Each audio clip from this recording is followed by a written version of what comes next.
റയാനും ആമയും കൂടി നേരെ കളരിക്കലേക്കായിരുന്നു പോയത്. അവർക്ക് മുന്നേ തന്നെ കല്യാണം കഴിഞ്ഞ് എല്ലാവരും തിരികെ എത്തിയിരുന്നു. റയാന്റെ കാർ ഗേറ്റ് കടന്നതും അതുവരെ അവരെ പ്രതീക്ഷിച്ചെന്ന പോലെ ഉമ്മറത്ത് കൂടി തേരാപ്പാര നടക്കുകയായിരുന്ന റോണ അകത്തേക്ക് ഓടി. ഡാഡി വരുന്നുണ്ട്. അവളുടെ അലറൽ കേട്ടതും ഹാളിൽ ഇരിക്കുകയായിരുന്ന എല്ലാവരും അങ്ങോട്ട് നോക്കി. കിടന്ന് കാറാതെ പെണ്ണെ. റൂബി കണ്ണിട്ടിയതും അവൾ ചെന്ന് പോളിന്റെ അരികിലിരുന്നു. ഇച്ചായാ. കാർ പോർച്ചിലേക്ക് കയറ്റിയിലിട്ടിട്ട് ഡോർ തുറന്നിറങ്ങാൻ പോയവന്റെ കയ്യിൽ മുറുകെ പിടിച്ചുകൊണ്ട് വിളിക്കുമ്പോൾ ആമിയുടെ മുഖം വിളറിയിരുന്നു. എനിക്ക് പേടിയാവുന്നു. എന്നാത്തിന്? നിന്റെ വയറ്റിൽ കിടക്കുന്നതിന്റെ കൊച്ചല്ലയോ? പിന്നെന്നാത്തിനാ പേടിക്കുന്നേ? ദേ മനുഷ്യ, ഒരു കുത്തുവെച്ച് തന്നാലുണ്ടല്ലോ. നിങ്ങളുടെ ഈ കൊച്ച് ഇന്ന് കാലത്തെന്റെ വയറ്റിലുണ്ടായതല്ല. ഇപ്പോൾ 1.5 മാസം കഴിഞ്ഞു. എന്നിട്ട് വരെ ആരോടും ഒരു വാക്ക് പോലും പറഞ്ഞിട്ടില്ല. അമ്മയോടും മമ്മിയോടുമൊക്കെ ഞാൻ എന്തു പറയും? ആമി വെപ്രാളത്തോടെ കൈകുടഞ്ഞുകൊണ്ട് പറഞ്ഞു. ആ, ഇത്ര പേടിയുണ്ടായിരുന്നേ പിന്നെ നിനക്ക് നേരത്തെ പറഞ്ഞുകൂടായിരുന്നോ? ആ പിന്നെ, അങ്ങനെ ഇപ്പൊ പറയുന്നില്ല. വയറ്റിലൊരു ജീവൻ തുടിച്ചു തുടങ്ങുമ്പോൾ അത് ആദ്യം അതിന്റെ അവകാശിയോട് തന്നെ പറയണമെന്ന് ഏതൊരു പെണ്ണും ആഗ്രഹിക്കും. ഞാനും അത്രേ ചെയ്തുള്ളൂ. നിങ്ങൾ ഇതിനൊരു അവസരം തരാതെ വല്ലയിടത്തും പോയി കിടന്നതിന് ഞാൻ എന്നാ ചെയ്യാനാ? ഉവ്വ, നീളെ പോയാലും കുറുകെ പോയാലും അവസാനം എൻ്റെ നെഞ്ചത്ത് തന്നെ കൊണ്ടുവച്ചോണം. എന്തായാലും പറ്റാനുള്ളത് പറ്റി. ഇനിയിപ്പോ ബാക്കി നോക്കിയല്ലേ പറ്റൂ. ഇറങ്ങി വാ ഇങ്ങോട്ട്.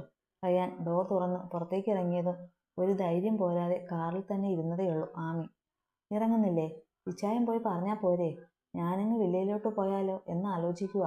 കുറേ ദിവസമായി അങ്ങോട്ട് പോയിട്ട്. ഞാൻ പോയ ഇവിടേക്ക് ഒന്ന് ക്ലീൻ ചെയ്തിടാം. ഓ വേണ്ട, തൽക്കാലം മോളിങ്ങോട്ട് ഇറങ്ങും. മുങ്ങാനുള്ള അവളുടെ അടവ് മുളയിലെ നുള്ളിക്കൊണ്ട് റയാൻ അവളെ പിടിച്ച് പുറത്തേക്ക് ഇറക്കി. എന്നെ അടുക്കുക രണ്ടും കൂടെ ഇവിടെ? അവിടെ ഇരിക്കടി കുരുപ്പേ. കാറ് വന്നു നിന്ന് കുറേ കഴിഞ്ഞിട്ടും ആമിയും റയാനും അകത്തേക്ക് വരുന്നില്ലെന്ന് കണ്ട് വീണ്ടും ഓടിപ്പോയി നോക്കാൻ എണീറ്റ റോണയെ പിടിച്ചവിടെ തന്നെ ഇരുത്തിക്കൊണ്ട് റോബിൻ കണ്ണുരുട്ടി. അപ്പോഴേക്കും റയാനും അവന്റെ പിന്നാലെ ആമിയും അകത്തേക്ക് കയറി വന്നിരുന്നു. ആ എത്തിയോ? വാ രണ്ടും. എവിടെയായിരുന്നു ഇതുവരെ? അവരിരുവരെയും കണ്ടപ്പോഴേ പോൾ ഗൗരവത്തിൽ ചോദിച്ചു. അത് പിന്നെ ഡാഡി, ഞങ്ങള് പിന്നെ ഫുഡ് കഴിച്ചിട്ട് വന്നപ്പോഴേക്കും എല്ലാവരും ഇങ്ങ് പോന്നു. നിങ്ങൾ എന്നാ പണിയാ കാണിച്ചേ? ആദ്യമൊന്ന് വിക്കിയെങ്കിലും പിന്നെ മറ്റുള്ളവരെ പഴിചാരും മറ്റും റയാൻ ചോദിച്ചു. അതെന്നാടാ ഉവേ, നിങ്ങൾ അവസാന ട്രിപ്പാണോ ഇരുന്നത്? റോബിനായിരുന്നു അത്. അല്ല. ആ ആ ആ അതെ, എൻ്റെ കുറച്ച് ഫ്രണ്ട്സ് ഉണ്ടായിരുന്നു, അവരുടെ കൂടെ ഇരുന്നേ. റയാൻ വേഗം ചാടിക്കയറി പറഞ്ഞു. ആ, ഏതായാലും ഇരുന്നല്ലോ, അത് തന്നെ ഭാഗ്യം. അല്ല, അത് കഴിഞ്ഞ് പള്ളിക്കകത്ത് നിങ്ങൾ എന്നെ എടുക്കുമായിരുന്നു മോളെ? പോളിന്റെ അടുത്ത ചോദ്യം മുഖം കുനിച്ച് റയാന്റെ പിന്നിൽ നിൽക്കുമായിരുന്ന ആമിക്ക് നേരെയായിരുന്നു. അത് പിന്നെ ഡാഡി വെറുതെ. അവൾ വിക്കി. വേറൊന്നുമല്ല മോളെ, ചെറുക്കനും പെണ്ണും ഇറങ്ങാൻ നേരത്ത് യാത്ര പറയാൻ തിരക്കിയപ്പോൾ നിങ്ങളെ രണ്ടിനെയും കാണാനില്ലായിരുന്നു. അങ്ങനെ ജെസ്സി മോള് തിരക്കി വന്നപ്പോൾ നിങ്ങൾ രണ്ടും കൂടി പള്ളിക്കകത്ത് കിടന്ന് പൊരിഞ്ഞ വഴക്കായിരുന്നെന്ന് പറഞ്ഞു. അതുകൊണ്ട് ചോദിച്ചതാ. പോൾ അത് പറഞ്ഞതും ആമിയുടെയും റയാന്റെയും മുഖം വിളറി വെളുത്തു. ഇരുവരും ജെസ്സിയെ നോക്കുമ്പോൾ അവളൊരു ആക്കി ചിരിയോടെ നിൽക്കുന്നുണ്ടായിരുന്നു. ചേട്ടത്തി വന്നായിരുന്നല്ലയോ? ആകെ ചമ്മി വശം കെട്ട റയാനൊരു വളിച്ച ചിരിയോടെ ചോദിച്ചു. അതിന് മറുപടിയായി ജെസ്സി തല കുലുക്കി കാട്ടി ചിരിച്ചു. അല്ല, അത് പിന്നെ.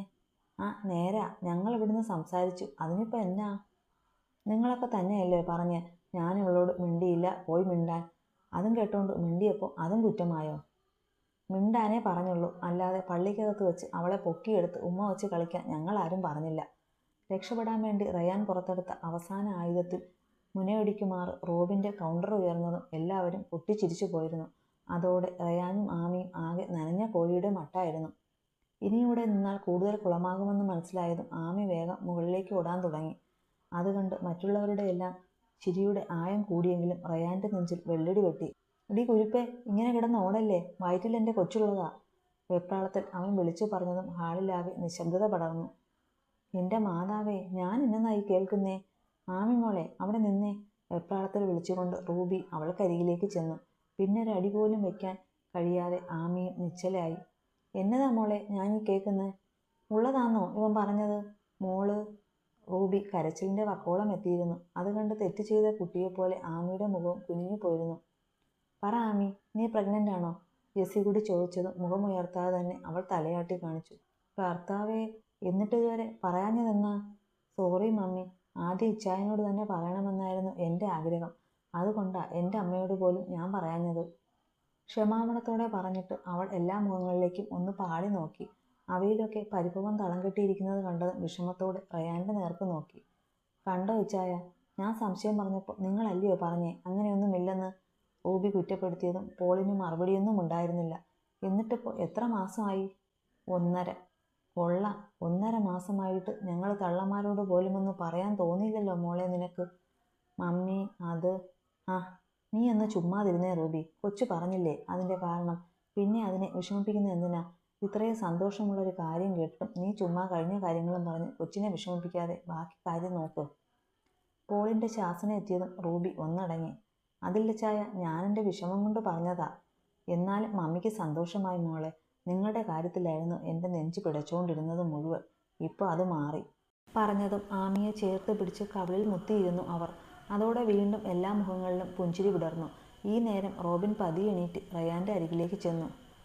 അല്ല, ഈ നേരത്ത് ചോദിക്കാൻ പാടുണ്ടോ എന്നറിയില്ല, എന്നാലും ചോദിക്കുക. തമ്മിൽ കണ്ടാൽ കടിച്ചു വിടാൻ നടന്നിട്ട് അതിൻ്റെ ഇടയിൽ കൂടി ഇതൊക്കെ എങ്ങനെ സാധിച്ചടേ നീ? കാലാവസ്ഥ ഒരു പ്രശ്നമാണ് ചേട്ടായി, അതിൻ്റെ സമ്മർദ്ദത്തിൽ പറ്റിപ്പോയതാ. റോബിൻ്റെ ചോദ്യം പോലെ തന്നെ പതിഞ്ഞ സ്വരത്തിൽ മറുപടി നൽകിയിട്ട് റയാനൊരു വളിച്ച ചിരി ചിരിച്ചു. ഓ, ഇങ്ങനെയൊക്കെ ആയിരുന്നിട്ട് ഇതാ അവസ്ഥ.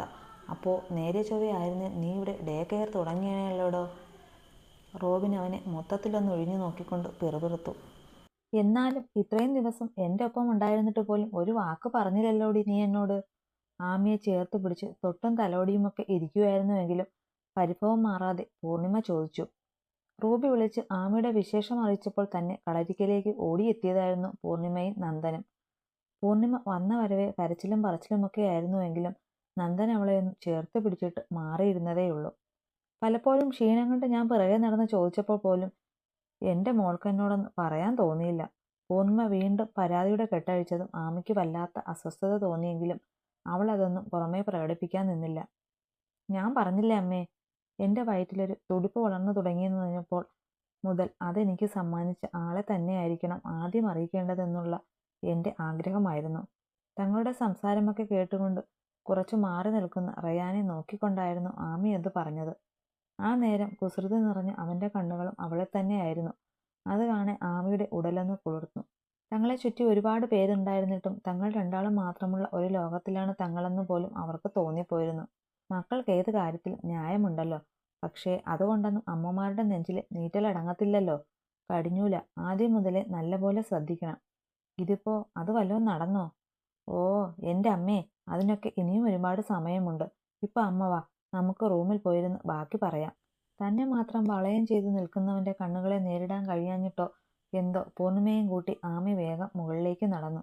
അത് കണ്ടത് ഒന്ന് ഉറിച്ചിരിച്ചുകൊണ്ട് റയാനും പുറത്തേക്ക് പോയി. താൻ എന്താടോ ഇങ്ങനെ ഒന്നും മിണ്ടാതിരിക്കുന്നത്? റയാനോട് ക്ഷമിക്കാൻ ഇനിയും തനിക്ക് കഴിയില്ലെന്നുണ്ടോ? ഒറ്റപ്പെട്ടതുപോലിരിക്കുന്ന നന്ദൻ്റെ അരികിലേക്ക് ഇരുന്നു കൊണ്ട് ചോദിക്കുമ്പോൾ വല്ലാത്തൊരു ആശങ്ക നിഴലിച്ചിരുന്നു പോളിൽ. അതറിഞ്ഞതുപോലെ നന്ദൻ മൃദുവായൊന്ന് പുഞ്ചിരിച്ചു. അങ്ങനെയൊന്നുമില്ലടോ, ക്ഷമിക്കാൻ കഴിയാത്തൊരു കാലമുണ്ടായിരുന്നു. അന്നതിന് വ്യക്തമായൊരു കാരണവുമുണ്ടായിരുന്നു. പക്ഷേ ഇന്നിപ്പോൾ സാഹചര്യം അതൊന്നുമല്ല. എൻ്റെ മോളവനെ ഭർത്താവായും അവളുടെ കുഞ്ഞിൻ്റെ അച്ഛനായും അംഗീകരിച്ചു കഴിഞ്ഞു. പിന്നെ എനിക്ക് അവനോടെന്ത് വെറുപ്പ്? എൻ്റെ മോളുടെ സന്തോഷത്തിൽ കവിഞ്ഞൊന്നുമില്ലടോ ഞങ്ങൾക്ക്. ഞങ്ങളുടെ സന്തോഷം ഇപ്പോൾ അവനാണ്. അതുകൊണ്ട് ആ സന്തോഷത്തെ ഞങ്ങളും അംഗീകരിച്ചു കഴിഞ്ഞു. നിറഞ്ഞ പുഞ്ചിരിയോടെ നന്ദൻ പറഞ്ഞത് കേട്ട് പോളിൻ്റെ മുഖവും തെളിഞ്ഞു. അയാൾ നന്ദൻ്റെ കൈകൾ മുറുകെ പിടിച്ചു.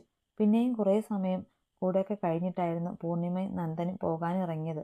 പോകുമ്പോൾ ആമിയെ ഒപ്പം കൂട്ടണമെന്നും ഇത്രയും നാളത്തെ കേട് തീർത്തവളെ നോക്കണമെന്നുമൊക്കെ പൂർണിമയ്ക്ക് മോഹമുണ്ടായിരുന്നെങ്കിൽ പോലും ഇത്രയും നാൾ പിരിഞ്ഞിരുന്നവരാണ് ആമിയും റയാനുമെന്നും ഇനി അവരെ പിരിക്കേണ്ടെന്നുമുള്ള മറ്റുള്ളവരുടെ അഭിപ്രായം മാനിച്ച് വിഷമത്തോടെയെങ്കിലും അവർ പോകാനിറങ്ങി. രണ്ടാളും ഇടയ്ക്ക് അവിടെയും വന്ന് നിൽക്കണം. ഞങ്ങൾക്കും വേറെ ആരുമില്ലെന്ന ഓർമ്മ വേണം. പുറത്തേക്കിറങ്ങി വണ്ടിയിലേക്ക് കയറാൻ നേരം ആമിക്കൊപ്പം തങ്ങളെ യാത്രയാക്കാൻ വന്ന റയാൻ്റെ തോളിൽ പതിയെ ഒന്ന് തട്ടിയിട്ട് നന്ദൻ ഓർമ്മിപ്പിച്ചു. വരാം. ഏതൊക്കെയോ ചിന്തകളാൽ അദ്ദേഹത്തെ അഭിമുഖീകരിക്കാൻ തെല്ല് ബുദ്ധിമുട്ടുണ്ടായിരുന്നെങ്കിൽ പോലും അതൊന്നും പുറമേ കാണിക്കാതെ ശ്രമപ്പെട്ട് ചിരിച്ചുകൊണ്ട് റയാൻ പറഞ്ഞൊപ്പിച്ചു. അത് കണ്ട് നന്ദൻ വീണ്ടും ഒന്ന് പുഞ്ചിരിച്ചു. പിന്നെ പെട്ടെന്നെന്തോ ഓർത്തിട്ടെന്ന പോലെ പോക്കറ്റിൽ നിന്നും ഒരു പൊതിയെടുത്ത് നിവർത്തി. അത് കണ്ടതും ആമിയുടെയും പൂർണിമയുടെയും ചുടികളിലൊരു പുഞ്ചിരി വിടർന്നെങ്കിലും റയാൻ മാത്രം അന്തം വിട്ടു നിന്നു. ഇത് തരാനും കൂടിയാ ഞങ്ങൾ വന്നത്. അനുവാദം പോലും ചോദിക്കാതെ തൻ്റെ വലത് കൈത്തണ്ട പിടിച്ചതിലേക്ക് എന്തോ ഒന്നണിയിക്കുന്ന നന്ദൻ്റെ പ്രവൃത്തിയിൽ അമ്പരപ്പ് തോന്നിയെങ്കിലും അയാളെ തടയാൻ കഴിയാഞ്ഞിട്ടോ എന്തോ റയാനൊന്ന് ചലിച്ചതുപോലുമില്ല. സ്വർണത്തിൻ്റെ ഒരു ബ്രേസ്ലെറ്റ് ആയിരുന്നു നന്ദൻ അവൻ്റെ കയ്യിൽ അണിയിച്ചു കൊടുത്തത്. ഇത് സ്വന്തം കൈത്തണ്ടയിലേക്ക് നോക്കി എന്തോ ചോദിക്കാൻ തുടങ്ങുമ്പോഴായിരുന്നു അതിൻ്റെ അറ്റത്ത് തൂങ്ങിക്കിടക്കുന്ന കുരിശടയാളം അവൻ്റെ കണ്ണിൽ പെട്ടെന്ന്. പൊടുന്നനെ അവൻ്റെ മുഖമാകെ വിളറി. കള്ളം പിടിക്കപ്പെട്ടൊരു കുഞ്ഞിനെ പോലെ അവൻ മുന്നിൽ നിന്ന് മൂവരെയും മാറി മാറി നോക്കി. ഇതത് തന്നെയാ താൻ മസ്കറ്റിൽ പോയ ദിവസം നഷ്ടപ്പെട്ടത്. എത്രയൊക്കെ തേച്ചു മായ്ച്ച് കളഞ്ഞാലും ഈശ്വരനൊരു തെളിവെങ്കിലും ബാക്കി വെക്കുമെന്ന് പറയുന്നത് പോലെ എൻ്റെ ഷർട്ടിൽ കുരുങ്ങിക്കിടന്നതാ അത്. പിന്നെ പുഞ്ചിരിയോടെ നന്ദൻ പറഞ്ഞതും റയാൻ എന്ത് പറയണമെന്നറിയാതെ നിന്ന് വെക്കി. പിന്നെയുമുണ്ട്. ബില്ലടയ്ക്കാൻ കൗണ്ടറിൽ കൊടുത്തിരുന്ന റയാൻ പോളിൻ്റെ പേരിലുള്ള സ്റ്റെഫിൻ സാറിൻ്റെ കാർഡ് അവർ തിരികെ കൊണ്ടു തന്നത് എൻ്റെ കയ്യിലായിരുന്നു. നന്ദൻ കൂട്ടിച്ചേർത്തതും റയാൻ മറുപടിയില്ലാതെ മറ്റെവിടേക്കോ നോക്കി നിന്നു. എന്നാ പിന്നെ ഞങ്ങൾ ഇറങ്ങട്ടെ മോളെ?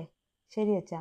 ആമയെ ചേർത്ത് പിടിച്ച് നെറുകയിൽ മുത്തി യാത്ര പറഞ്ഞിട്ട് നന്ദൻ വണ്ടിയിലേക്ക് കയറി. സൂക്ഷിക്കണേ മോളെ. ക്ഷീണം വല്ലതും തോന്നിയാൽ വിളിക്കണം. ഞാൻ വിളിച്ചോളാം അമ്മേ. ഒരമ്മയുടെ ആകുലതകൾ ഹൃദയത്തെ പിടിമുറുക്കിയിരുന്നെങ്കിലും പൂർണിമ കയറിയതും നന്ദൻ വണ്ടി മുന്നോട്ടെടുത്തു. അവർ ഗേറ്റ് കിടന്നതും ആമയെ പോലും നോക്കാതെ റയാൻ വേഗം റൂമിലേക്ക് നടന്നു. അത് കണ്ടൊരു പുഞ്ചിരിയോടെ ആമയും അവൻ്റെ പിന്നാലെ ചെന്നു. ആമി മുറിയിലേക്ക് ചെല്ലുമ്പോൾ ബെഡിൽ മലർന്നു കിടപ്പുണ്ടായിരുന്നു റയാൻ. അവൻ്റെ ആ കിടപ്പ് കണ്ടതും ഡോർ അടച്ചിട്ട് അവളും അങ്ങോട്ട് ചെന്നു. താൻ അരികിൽ ചെന്നിരുന്നിട്ടും ശ്രദ്ധിക്കാതെ അതേ കിടപ്പ് കിടക്കുന്നവനെ നോക്കിയിരുന്നിട്ട് അവൾ പതിയെ അവൻ്റെ നെഞ്ചിലേക്ക് ചാഞ്ഞു കിടന്നു. അപ്പോൾ എല്ലാം അറിയായിരുന്നല്ലേ? അവളുടെ അരക്കെട്ടിൽ ചുറ്റിപ്പിടിച്ചുകൊണ്ട് അവൻ പതിയെ ചോദിച്ചു. എൻ്റെ അച്ഛൻ്റെ മണം എനിക്കറിയില്ല ഇച്ചായ. അന്ന് സാന്ദ്രയുടെ ബ്ലഡ് ആണെന്ന് പറഞ്ഞപ്പോഴും അതല്ലെന്നറിഞ്ഞിട്ട പോലെ ഹൃദയം പിടയ്ക്കുമായിരുന്നു. പക്ഷേ ഒടുവിൽ അച്ഛൻ്റെ കാര്യം അറിഞ്ഞപ്പോഴാണ് എൻ്റെ ഉള്ളം പിടഞ്ഞതിൻ്റെ കാരണം അറിഞ്ഞത്. അവിടെ ചെന്ന് ഇതൊക്കെ കൂടെ അറിഞ്ഞപ്പോഴാണ് യഥാർത്ഥ ചിത്രം പിടികിട്ടിയത്. റയാൻ്റെ കൈത്തണ്ടയിലെ ബ്രേസ്ലെറ്റിൽ തൊരുത്തു പിടിച്ചുകൊണ്ടായിരുന്നു അവളത് പറഞ്ഞത്. റയാനൊരു ഉറക്കമൊക്കെ കഴിഞ്ഞു വരുമ്പോൾ കുളിയൊക്കെ കഴിഞ്ഞ് കണ്ണാടിക്ക് മുന്നിൽ നിന്ന് മുടി ഉണക്കുമായിരുന്നു ആമി. മൂളിപ്പാട്ടൊക്കെ പാടിക്കൊണ്ട് നിന്നുള്ള അവളുടെ ഒരുക്കം കണ്ടപ്പോൾ റയാൻ്റെ ചുടികളിലൊരു പുഞ്ചിരി മുട്ടിട്ടു. എന്താണ് ഈ നേരത്തൊരു കുളിയൊക്കെ? പതി എണീറ്റ് ചെന്ന് അരക്കെട്ടിൽ കൈ ചുറ്റി അവളെ തന്നോട് ചേർത്ത് പിടിച്ചുകൊണ്ട് അവൻ ചോദിച്ചതും ആമി ഒരു പുഞ്ചിരിയോടെ മുഖം തിരിച്ചവനെ നോക്കി. ഒന്നുമില്ല. മമ്മിയും അമ്മയൊക്കെ പറഞ്ഞു ഇനിയിപ്പോൾ സന്ധ്യ കഴിഞ്ഞുള്ള കുളിയൊന്നും വേണ്ട, നേരത്തെ കുളിക്കണമെന്ന്. ഓഹോ, അപ്പോൾ ഗർഭരക്ഷയൊക്കെ ആരംഭിച്ചോ?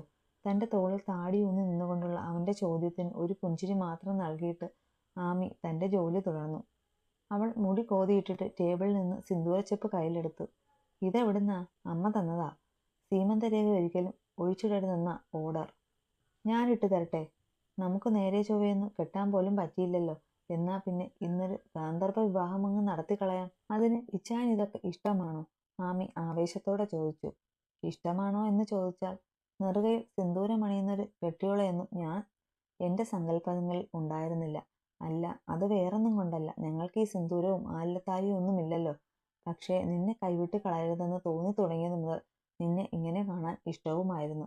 പറഞ്ഞതിനൊപ്പം തന്നെ അവനൊരു നുള്ളു കുങ്കുമത്താൽ അവളുടെ സീമന്തരേഖ ചുംബിച്ചിരുന്നു.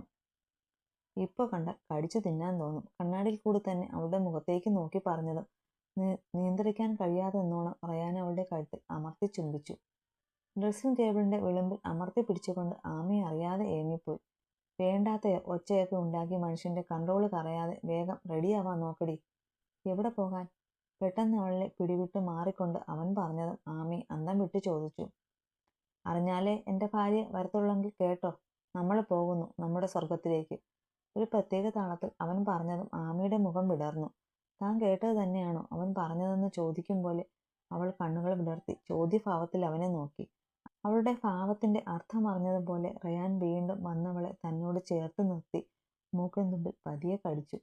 ഇച്ചായ, നീ പറഞ്ഞില്ലെങ്കിലും ഇപ്പോൾ ഈ ആമി കൊച്ചിൻ്റെ മനസ്സെനിക്ക് അറിയാം. വയറ്റിൽ എൻ്റെ ജീവനെ പേറി കഴിയുന്ന നിനക്ക് ഡിസ്കംഫർട്ട് ഉണ്ടാക്കുന്ന ഒന്നും ഇനിയുള്ള നമ്മുടെ ലൈഫിൽ വേണ്ട. അതുകൊണ്ട് നമ്മൾ പോകുന്നു, നമ്മൾ നമ്മുടെ കുഞ്ഞുമണിയും മാത്രമുള്ള നമ്മുടെ സ്വർഗത്തിലേക്ക്. റയാൻ അത് പറഞ്ഞതും അത്യധികം ആഹ്ലാദത്തോടെ ആമി അവനെ കെട്ടിപ്പുണർന്നുകൊണ്ടവൻ്റെ കവളിൽ അമർത്തി ചുംബിച്ചു.